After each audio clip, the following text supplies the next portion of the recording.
Yo, growing a business is kind of tricky right now. Supply chains are squeezed, tariffs and trade policies are dynamic, and cash flow, it's tighter than ever.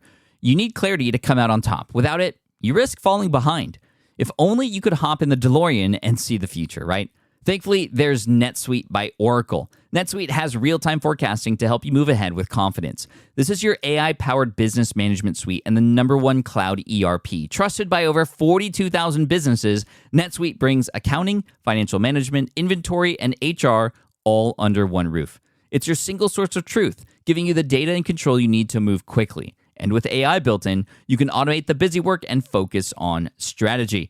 NetSuite helps you see what's stuck, what it's costing you, and how to pivot fast. If I were running a business with a lot of moving parts, I'd use NetSuite for full control over everything. Tame the chaos with NetSuite. If your revenues are at least in 7 figures, download the free ebook, Navigating Global Trade, 3 Insights for Leaders at netsuite.com/SPI. That's netsuite.com/SPI. The perfect product launch. It's the goal for every brand marketer. High heat, fast sellout, and fans posting recipes like trophies. What do Sydney Sweeney's soap drop, Taylor Swift's tickets, and your next launch have in common? Well, they're not bought, they're bragged about. Fanfare turns your drop into a moment. Fanfare cues real fans, blocks bots, and builds launch experiences worth screenshotting. Want hype without the heartbreak? Get Fanfare's 5-step hype drop playbook with our proven success formula and make your next launch unforgettable at fanfare.io/playbook. Again, fanfare.io/playbook. I was a teacher. I found out something was going on at my son's daycare. I needed the day off work. My boss told me no. So I decided to cash my own checks for the rest of my life, started an online business, quit our jobs, and changed our life. Dude, that one story has created everything in my life. Like, we started a seminar company that did over $30 million in its first 2 years. We Flip Lifestyles done over $10 million. We've reached thousands of people, from stages and podcasts. And everything starts with the first domino. And that's your story. Our most downloaded podcast ever was not Gary Vaynerchuk or Tim Ferriss or either of those combined. It was not Amy Porterfield. It was not any big name that you might have heard on other podcasts. Our #1 podcast episode was episode 122 with Shane and Jocelyn Sams, who were listening to this podcast at one point just like you today. They started some businesses. Shane started a football coaching business. Jocelyn started a resource for librarians. They've both since moved on from those companies, sold them, and have now helped tens of thousands of people around the world, have made millions of dollars, and they credit SPI all the time, but they're just amazing. And today we have Shane back on because he's just written a book to tell his story. He's also gone through quite a journey. In fact, he hired me to coach him over the last year to help him through some stuff because things got kind of out of control. So we're getting the full catch-up and rundown on exactly what Shane Sams and his family have been up to and how their business is going, what the book is about, all this incredible stuff. And honestly, so many people have complimented that episode 122. He's told the lawnmower story on stage multiple dozens of times and talks about this podcast and supports it so much that I couldn't help but want to bring him on the show to not just talk about his book and share where you can get that, which we do share at the end, but we get into some deep storytelling as well as just life stuff. And that's what really this is all about. It's keeping those ripples moving forward. At FlynnCon, Shane and Jocelyn were both guests. This was in 2019, and they gifted me a stone.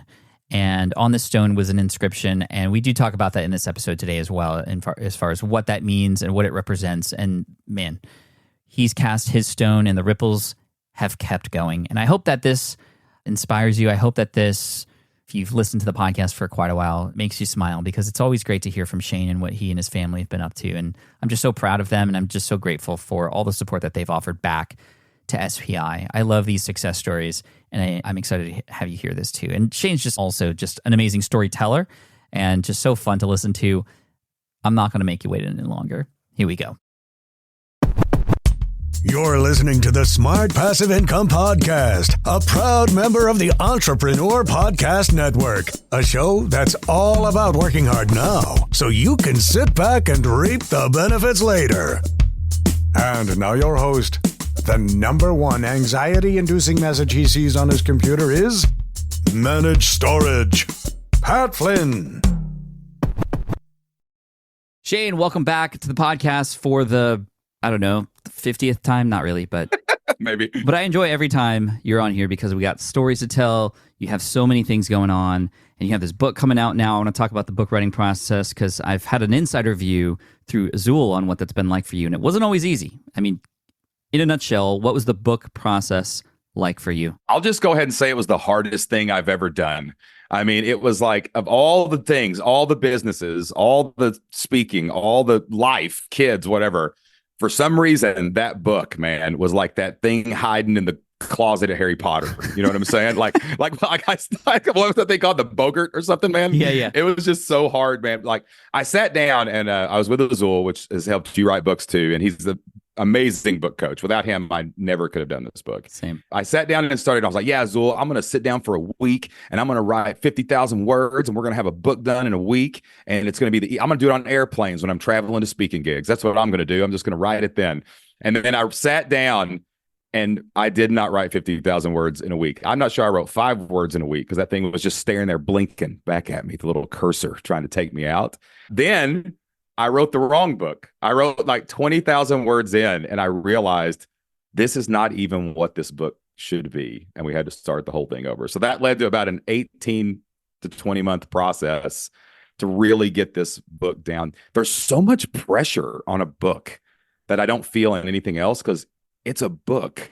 Like, that paper is going to outlive you. But where's the pressure coming from? You know, I think it was just like, I really felt this particular book, it's called Earn More, Live More. And I really wanted to convey not only our story of how we went from teachers to entrepreneurs and why that changed our life, but there's other people's stories in there too, like of people we helped.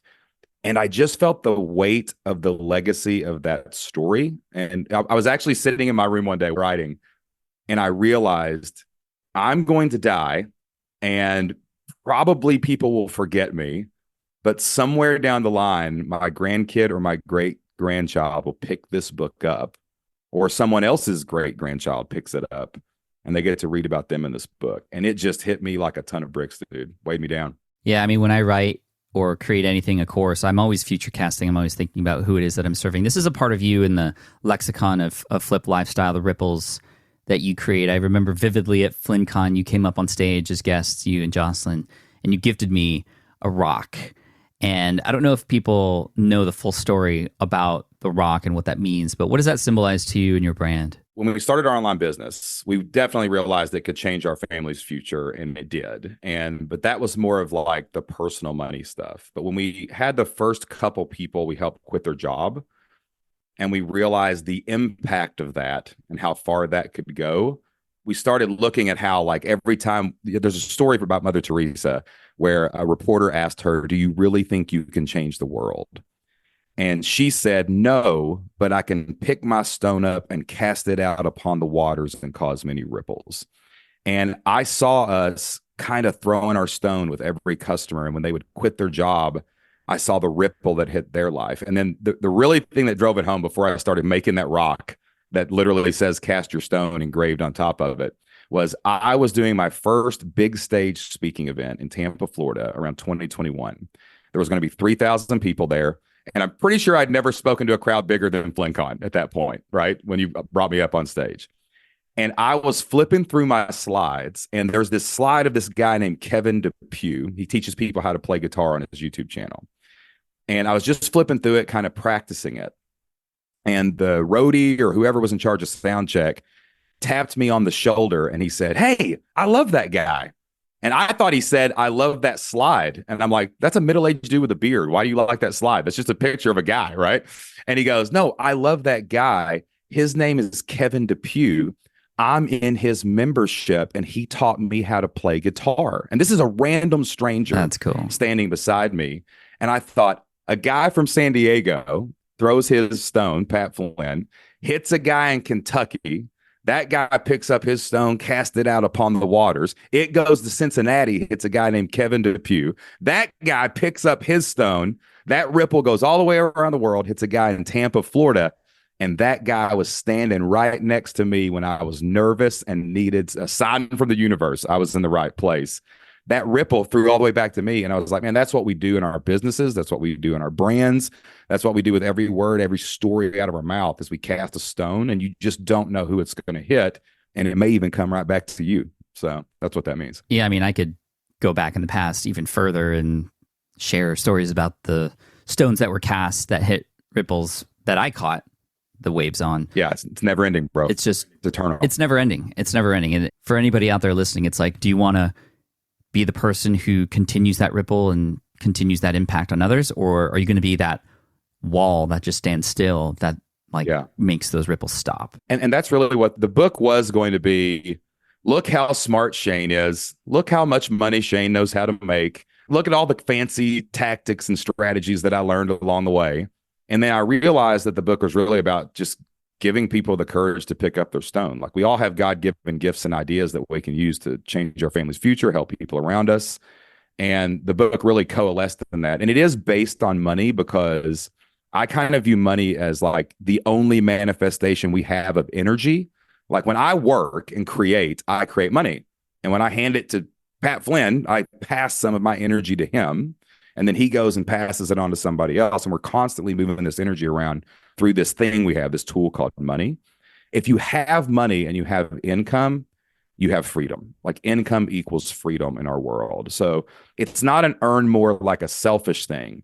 It's like when you earn more, you're generating more energy and you can pass that on to other people so that everybody gets to live a better life. So that's kind of the crux of it. On your first go writing the book, what were the signs that you weren't writing the book that was meant to be written? I tell you what it was. I was on an airplane. I was going to speak, I think in California, and I was reading through like some drafts, some chapters. We were kind of writing it out of order because I couldn't really do anything linearly. That's really hard.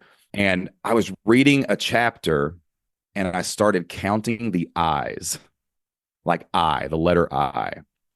And I realized I was saying things like, well, I did this and I know that and I've learned this and I learned that. And some of those are important, but there were no other people's names. There were no we's. There were no anything that was about other people.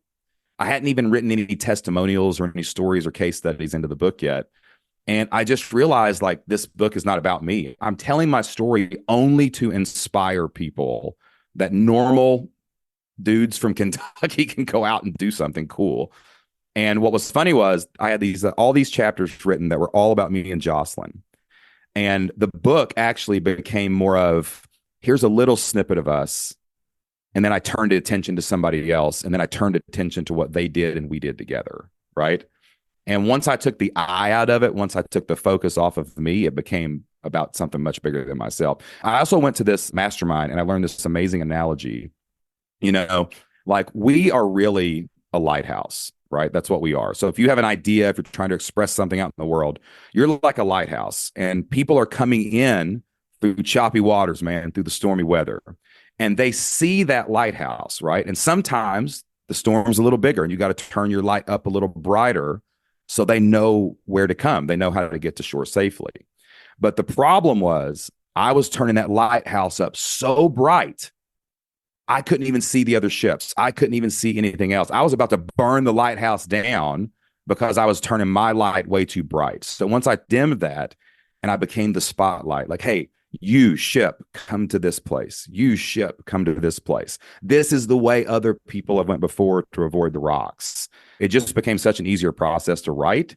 And it also became a little more fun for me because it just wasn't about me anymore. It was about the other people involved. Were you writing every day at that point? Like after you knew where the book was supposed to go and you kind of started from scratch again, you had your sort of fingers already warmed up from the first go, and now you're ready to dive into what is to be the final manuscript or at least the first draft of what the book will become. What were your writing habits? Was it daily? Was it morning, evening? How did you get into that flow state? Now, Pat, you've coached me for years, and you know that I am like herding a cat. I'm like a herd of cats all by myself. So for me to sit down and discipline myself to write by myself, does that sound like something Shane Sams would ever be able to do? This is why I'm asking this question, because I know this is a difficult thing for you. No, man. No, what happened was Azul basically was like, listen, I'm here to hold you accountable, but it ain't working because my accountability has been checking in on you. And you're busy, you're doing a lot of stuff. There's a lot of reasons. We're not making excuses, but there were good reasons why things like that were happening. So what Azul and I, we got a writing schedule together where he actually met me on a Zoom and I had someone there with me. We weren't talking. He was writing a book at the time too. He's got a fiction book that he just released.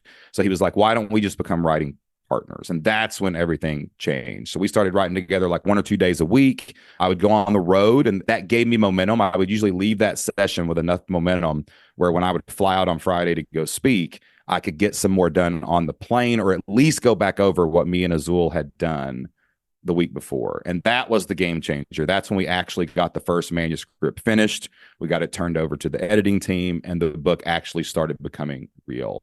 So the people who write books, speakers, authors, coaches, entrepreneurs, we are wild people, man. And we've got a lot of plates spinning at all times. And if I didn't have that accountability, we wouldn't be talking on this podcast right now because there wouldn't be a book out of my head. Why did that work so well for you, that structure? You know, it gave me an appointment. I think that's the first thing. If it's not on your calendar, it's not real. I mean, anything that doesn't make the calendar is not going to happen. I don't do to-do lists. I do calendars because I have to have a time. And also, too, like, I think the biggest thing was Azul wasn't telling me what to do or telling me what to write. He was writing too.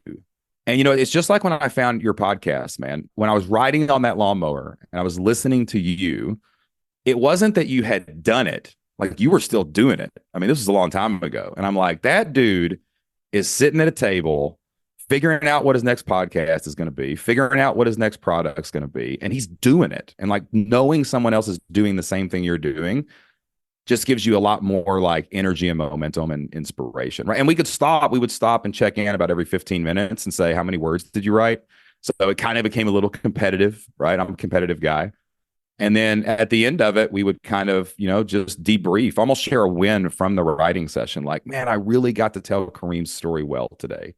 Like, that's pretty cool. So all those little wins, all the little competition, and just knowing someone else was in it with me, practicing what they preach and drinking their own Kool-Aid gave me what I needed to finish it up. Yeah, everybody needs that too. Like, I left to our own devices, we'll just all burn our houses down. So.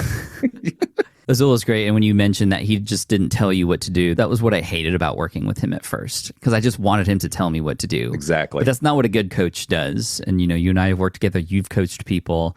A good coach guides. And I think that's just really telling to the kind of person Azul is and what they have over at Authors Who Lead as far as like, hey, okay, let's write together, and kind of playing into your competitive nature a little bit is really cool. I think one more thing on that too, like, you know, I've got a mastermind, you've got masterminds. We've got people who are doing similar things, or at least we're interested in what they do that we mastermind with. Like, I don't just mastermind with random people. I want to, you know, our business is adjacent. Are you doing interesting things that I think are cool? And I get looking, you know, forward to your updates. And it just so happened, because the universe is a crazy place, that Azul was writing a book about Appalachia. It's Appalachia too. Anybody out there saying Appalachia? I'm from here. It's Appalachia. Okay, people. Right. He was writing a book about his partner Steve's dad from West Virginia. And that was so cool that there was just that little nugget of like, I was interested in what he was working on. It just elevated the whole process to another level for me, because I didn't just look forward to writing more of my story. I looked more forward to hearing some of his story too. So that was pretty cool that the stars aligned for something like that. So look for adjacent people, look for adjacent coaches, look for things that interest you when you're hiring coaches and when you're masterminding with people, and it's going to make the process a whole lot more fun. Running a business means legal questions are inevitable. Is this contract or agreement solid? What can I do if a client won't pay me? Am I set up properly for taxes? Well, rather than trying to navigate all of this on your own or searching endlessly online, imagine having a law firm on your side without the high hourly rates. That's exactly what Legal Shield's small business plans offer. With Legal Shield, entrepreneurs get access to real legal support, contract reviews, collection letters, guidance on business formation, and even help handling IRS audits. Members can book consultations, upload documents through the app, and work with a provider law firm that understands small business laws in your state. You also get proactive help on tax and trademark questions so you can stay ahead of legal risks. And if a client delays payment, Legal Shield can send professional collection letters to help you recover what you're owed, all for a fraction of what traditional attorneys charge.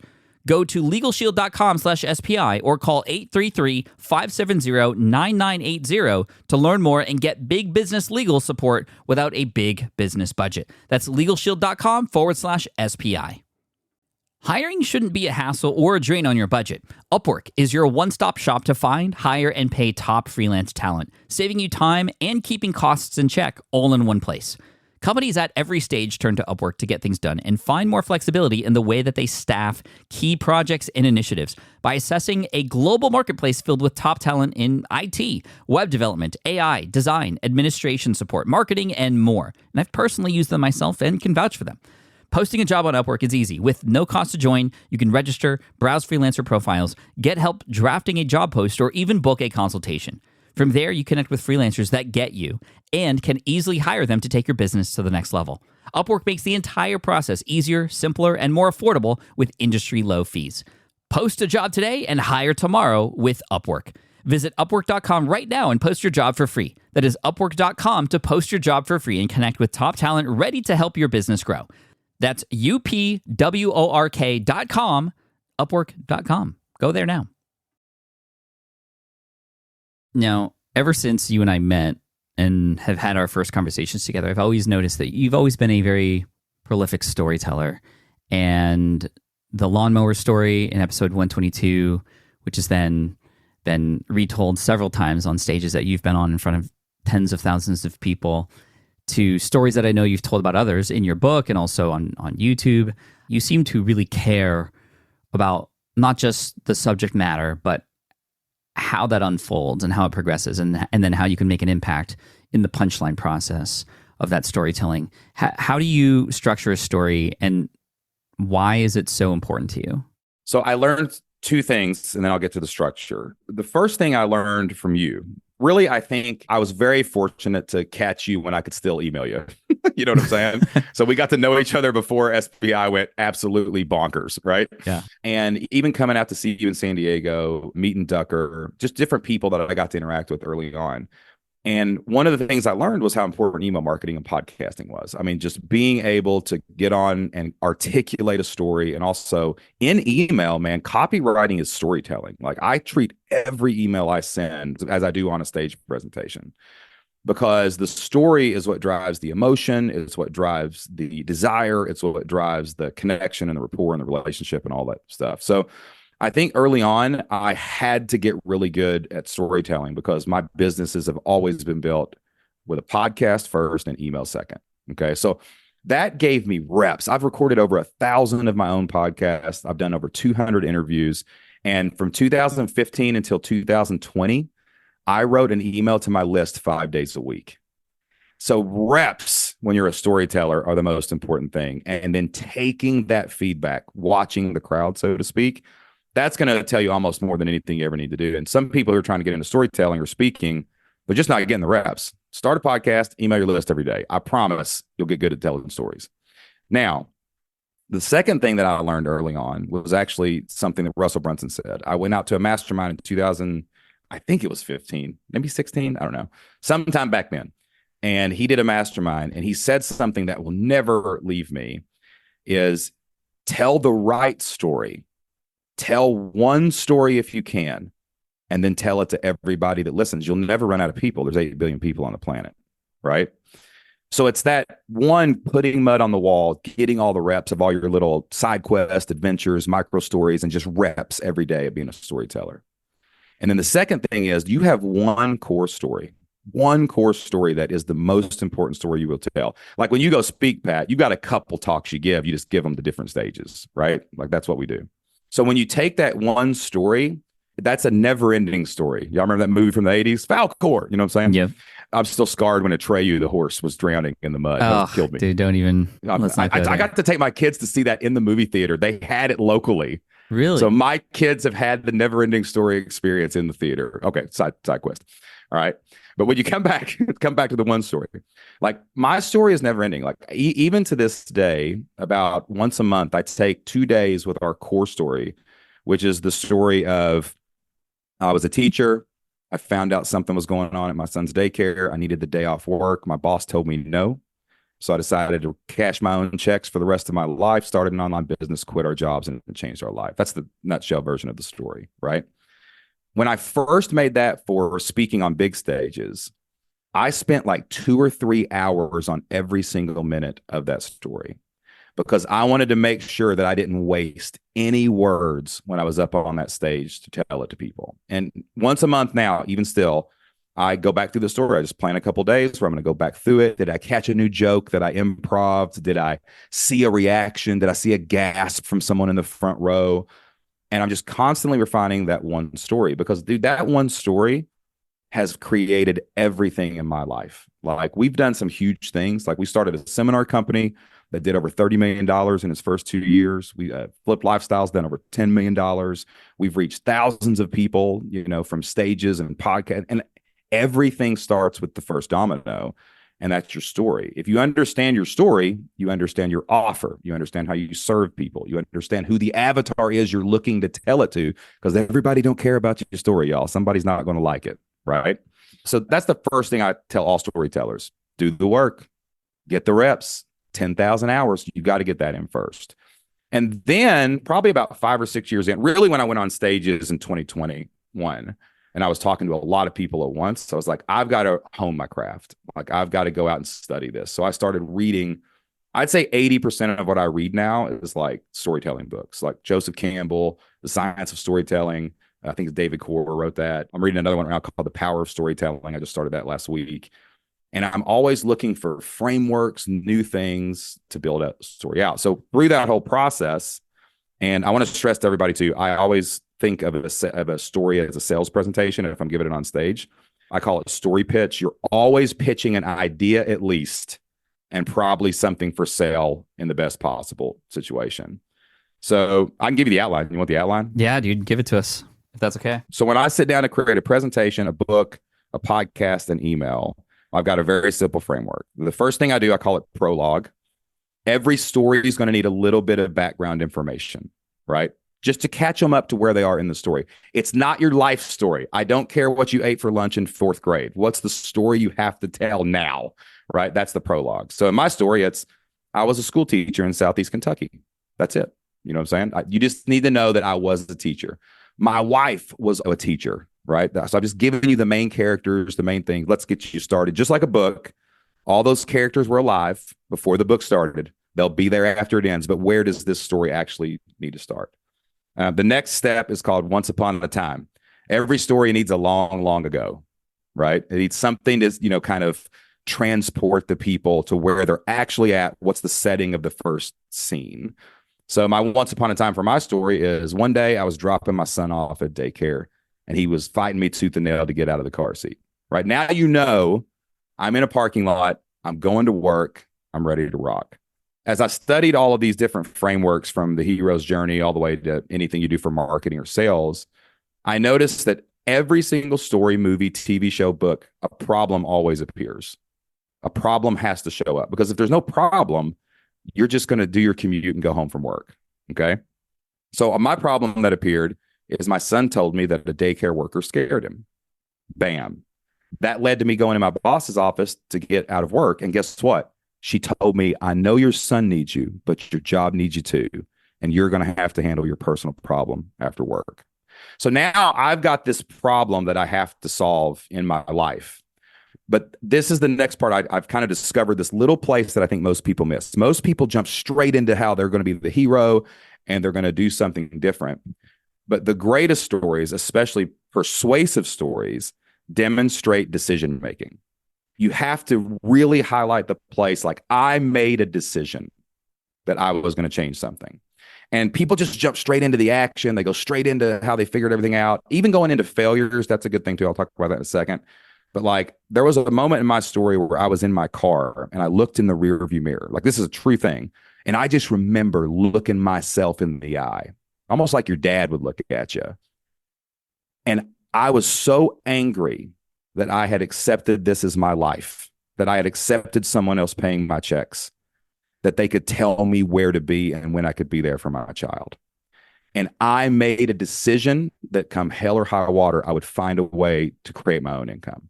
That's probably a part I linger on stage is I made a decision. I want them to see me modeling decision making because action is irrelevant if you don't make the decision to actually do it. Okay. Now, after that, I can zoom through this. I've got an acronym. It's called BODIDA.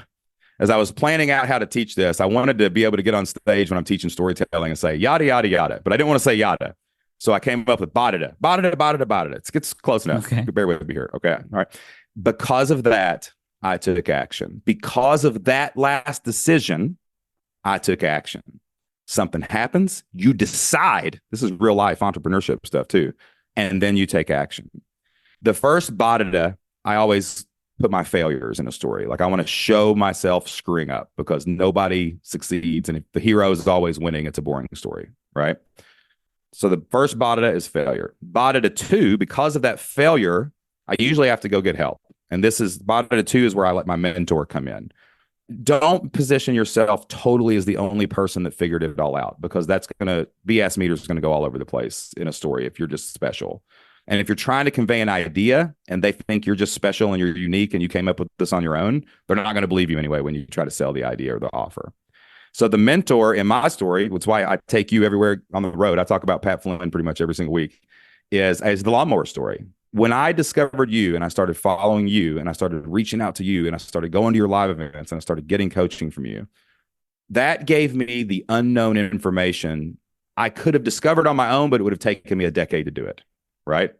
So the mentor is like Obi-Wan Kenobi or Gandalf or somebody like that, Yoda, whatever it is. Once you get some support from outside of you through friends, mentors, and stuff like that, you get enough information where you can form a plan. So BODIDA 3, when I'm telling the story, is what plan emerged? What was the idea? What was the direction that we're going to enact? Now, in this BODIDA, I call it tension. There has to be tension in a story toward the conclusion, or the conclusion will not be satisfying. So when I create tension here, what I always talk about is how I first started my businesses and nobody came to my website. Nobody ever clicked anything. Nobody signed up for my email list. Like it was just failure. And like Jocelyn got like, you are spending every waking hour and every extra dollar we have trying to do this, and it's not working, right? And then when I break the tension here, you got to break the tension before you get to the conclusion. When I break the tension, it's that 11 cent. You remember the 11 cent story that I tell? Oh, yeah. So the first money I ever made online, I had not made a dime up to this point. And one night someone clicked an ad on my Google ads, and I made 11 cents. And I was like, oh my God, it's real. You can make something, put it out in the world, and money comes back. So then we can start riding toward the climax. I call this next part until finally, right? That's where victory comes in, success comes in. The story I tell is how my wife got on board. She believed in me after 11 cents, guys. Can you believe that? Like 11 cents convinced her that Pat Flynn wasn't full of crap and online business was real. And finally, we go out and we start our first company, which was called elementarylibrarian.com. Over the next year, it replaces our income. We're able to quit our jobs. Now, once you've told the core story, I have a section called "And Ever Since That Day." All right. We fast forward back to the future to right now, preferably on the stage. Okay. And we catch people up to where we are now. I do this very simply with one slide in my presentation. I show a picture of Isaac and Anna Jo now. Isaac was 3 years old when this happened, and Anna Jo was like 1. And now they're 15 and 13 and driving me absolutely insane because teenagers are hard. Oh, I'm getting to know that. But I show a quick picture. I'm closing the loop from what happened to Isaac, because the story I tell is very emotional on stage. People cry, and usually there's just a hush over the crowd when I talk about that part of the story. So I close any unclosed threads. And then that's where I introduced the concept of, we helped a friend quit her job. Her name was Lindsay, and we launched Flip Lifestyle. And now we're doing this, and we're going around the country to teach people how to do this too. The last thing that you can put in, there's some other parts to this. Like after I get the core story written, I go back in and put my jokes in. Yep. Jokes come last. Yes. Don't write your jokes first. I've learned that too. And jokes suck until you tell them 20 times and figure out how they're supposed to be funny. So just go bomb. That's the best way to do jokes. Then I'll put in a thing at the end. This is the, you can say epilogue or the pitch itself. Like when you're pitching anything in a story, whether it's the end of a book, the end of a stage presentation, the end of a webinar, pitch your idea. Like Jesus, when he taught parables, he told them what the parable meant because they were confused. Don't assume, like say the moral of the story, say the idea, cast your stone out upon the water and cause many ripples. I'm Shane Sams. Or pitch your product. Mhm. And once you get to the end of that, you have this nice cohesive story that everybody can follow. And I actually keep this written down right on my desk. And like when I'm interviewing you, like when I did the 500th episode of Smart Passive Income, I followed that exact format to pull the story out of you of the building of SPI and to be able to launch that out in the world. When I write an email, I start with whatever story I'm telling. I'm about to do a 16-hour seminar for a buddy of mine. 16 hours, baby. We got to do this over 16 hours, and we just fill in the gaps with more details. So that's how I teach storytelling to the speakers and people that I coach. Amazing. I know that you have had a drive to go bigger with helping people tell their story. Is that, I mean, it's one of the many things on your list of things I know you want to do. Is that coming soon? When is that? Because I think it's very clear that I'm doing it now. You're doing it now? How are you doing it? So in 2020, I got an email from a guy named Joe Johnson. And he wanted to have a meeting with me to see if I wanted to partner with him in a live event in a seminar company. So I get on a call with him, and he's like, hey, we're going to start this big live event company. We're going to go around the country and equip people to learn about finances and stocks and real estate and business and all these things.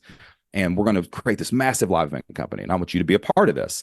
And I'm like, Joe, it's 2020. There are no live events.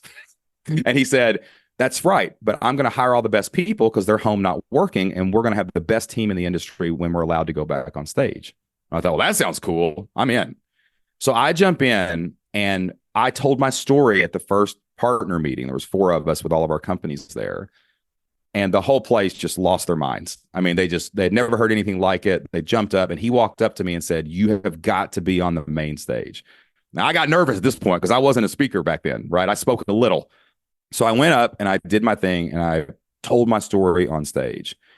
And the first time I went up there, man, there were a lot of really big name speakers at this event. And I just dominated. I was in the top 3 of the surveys of the stories that they enjoyed. And people were like, how did you do that? You've never done this before. And they didn't see all the reps on the podcast. They didn't see all the emails. They didn't see how much work I'd put into every webinar to dial that story in before I went on that process. Then we started the seminars. That was a big deal. I did them at first for the first 2 years.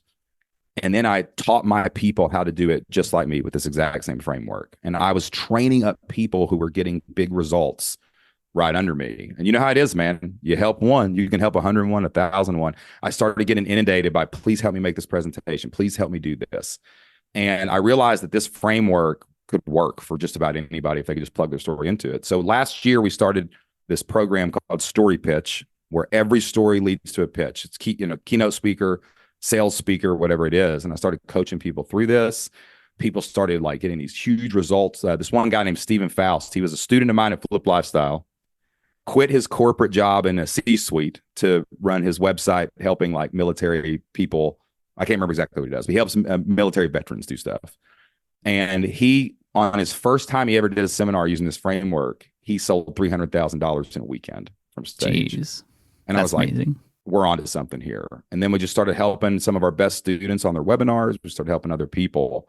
And that's really what I'm dialed in and focused on now, because I noticed that when I taught people how to start an online business, I spent so much time on the idea and their story already in Flip Lifestyle.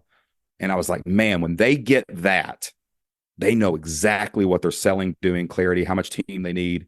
They know what to sell. Like that is the first domino in any business, is the story of the brand, the story of the company. And I was like, I'm going to laser focus all my talents, gifts, and skills on that, because if we get that right, the other stuff is just make a sales funnel, right? So that's what we've been doing now all year this year, is we've been really focused on story pitch, really focused on helping high-level speakers, webinar people, coaches, speakers, authors, entrepreneurs to do this. I don't want to say right. It's just the way I've learned to do it in a decade, because I can download a decade into your brain pretty fast. I don't want anybody else to have to grind through 1,000 podcasts and 5,000 emails.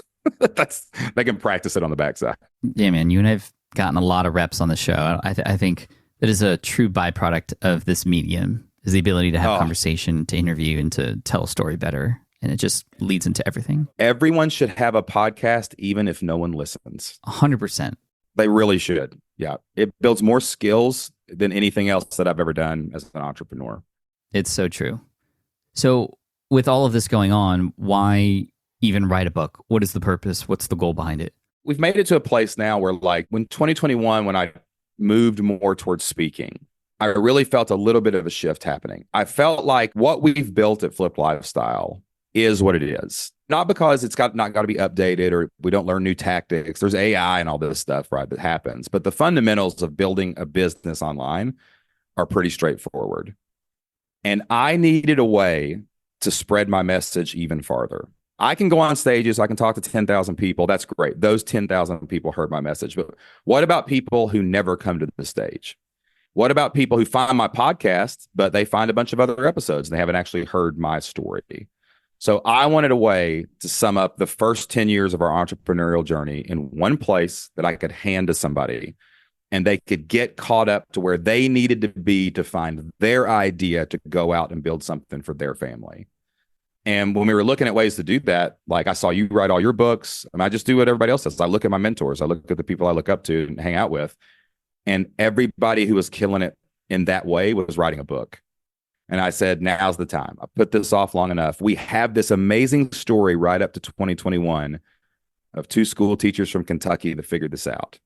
And we've got all these dozens of other stories of amazing people that we've worked with that used that methodology to figure it out. I've got it dialed in. When I start a company now, I pull up a Google document. This is exactly what we do. We don't mess around anymore. So like I wanted to encapsulate not only the stories, but the basic overarching frameworks to do everything and let that be the front end of our funnel. That thing can go farther than the stage, farther than the podcast, anywhere. And nothing does it better than a book because it's a moment in time. That makes it scary because you're writing it down one time and you're not going to write the updated version, second edition 4 years from now. But it let me be able to have something in my hand when they're like, how did you do that? This is how we did it. And if you need more help, you know where to find me. So the book is going to basically become now like the front end of our funnel where come get the book. And I want to get it in as many people's hands as possible when it comes out. I don't even care. You don't make money on books, guys. You make money after books. So that's the goal, is get it into as many people's hands as possible to keep inspiring people to do stuff. It's about time. It's about time, man. I know you've been harping on me for years, dude. Like, when are you going to write a book? When are you going to write a book? I'm busy. I'm on the airplane right now, Pat. No, but the timing is perfect, I think, for what you're building. And in addition to the book, you've made a really big decision in your brand recently to change it up a little bit. Can you tell us about the rebrand and all the thinking that goes behind that? I mean, Flipped Lifestyle is definitely an anchor part of our portfolio. One of the great things about being in business for a while, hang on and you'll own yourself on the internet. If you search for me or Flipped Lifestyle, you're going to find us. It's everywhere. When the speaking started taking off, we really wanted to make this more of a personal brand. I know a lot of people go the other direction. They try to, I want a brand with a name that I can sell later.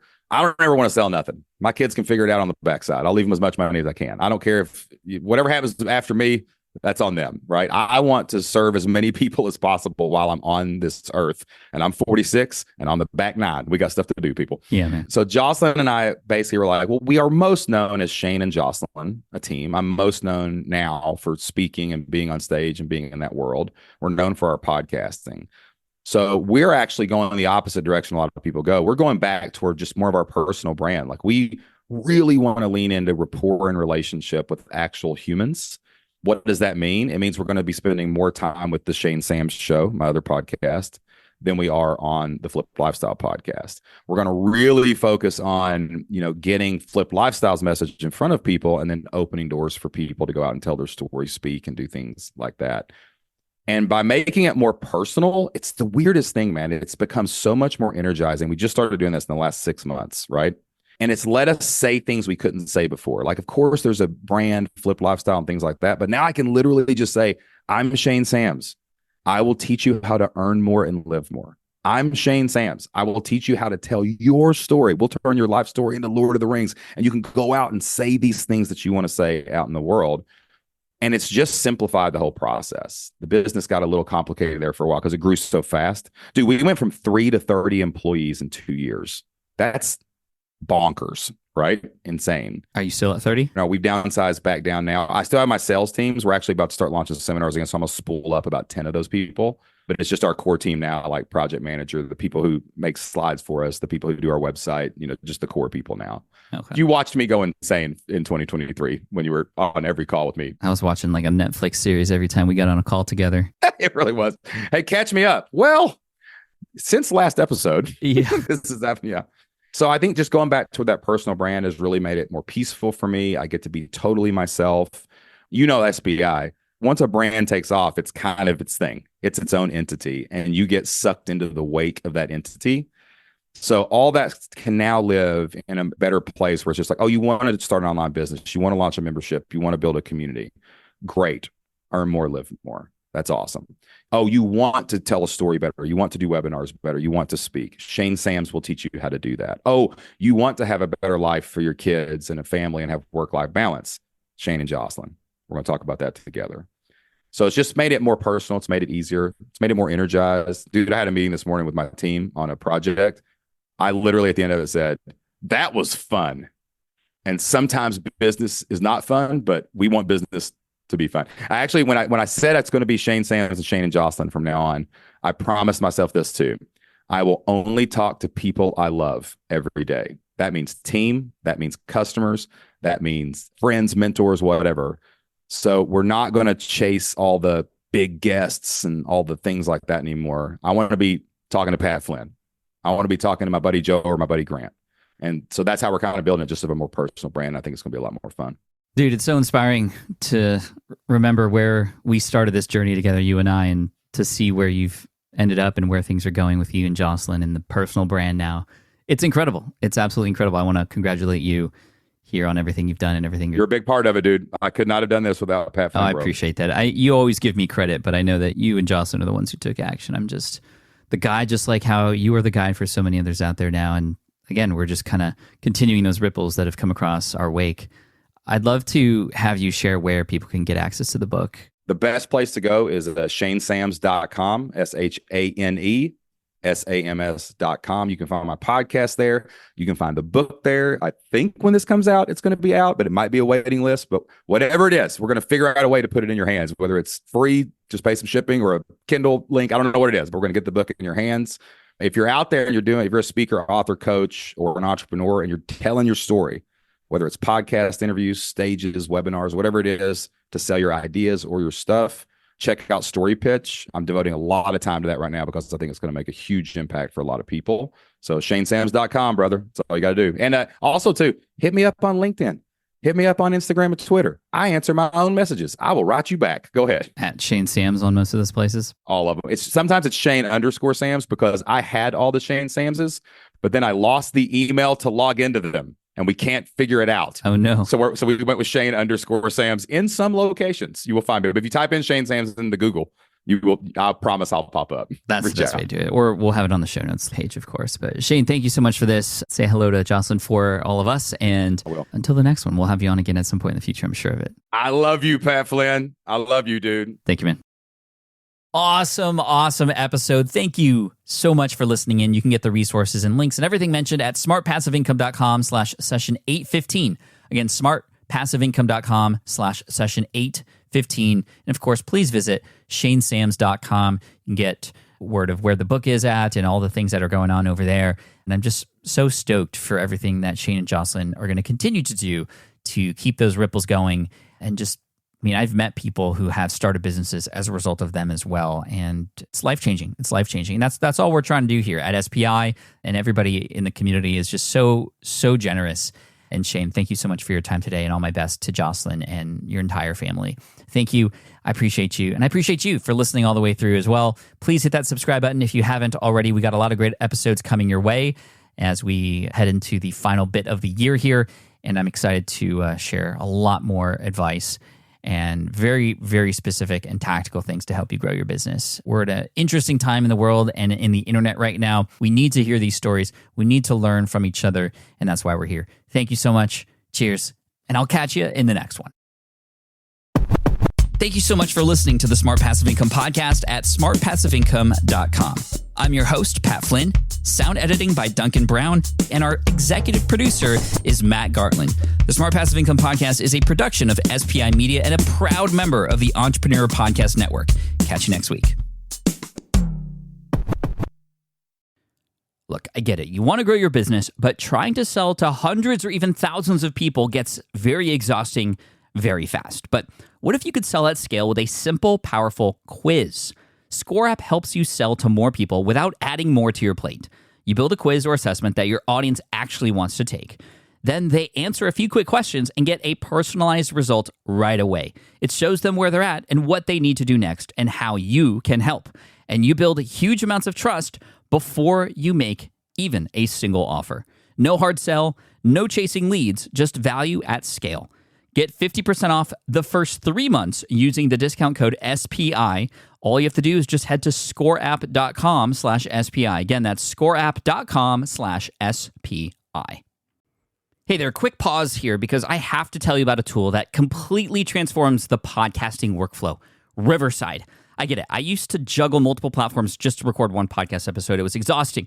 Zoom for recording, Audacity for editing, and then a bunch of different apps just to create clips and social posts. I've tried other ones as well. They were okay, but they were clunky and super time-consuming. That's where Riverside has massively helped. I can do it all in one place, recording, editing, repurposing, one platform, one streamlined flow. I just log in, record with my guests no matter where they are in the world, and just like that, studio-quality audio and high-resolution video all in one. And get this, even if your Wi-Fi glitches, Riverside records locally on your device so everything sounds and looks crystal clear. But here's my favorite feature, Riverside's AI editing tool. You can remove silences and filler words with just one click, hours saved. With Magic Clips, Riverside also automatically finds the best moments and turns them into ready-to-post videos for YouTube Shorts, TikTok, Instagram, all without the extra editing.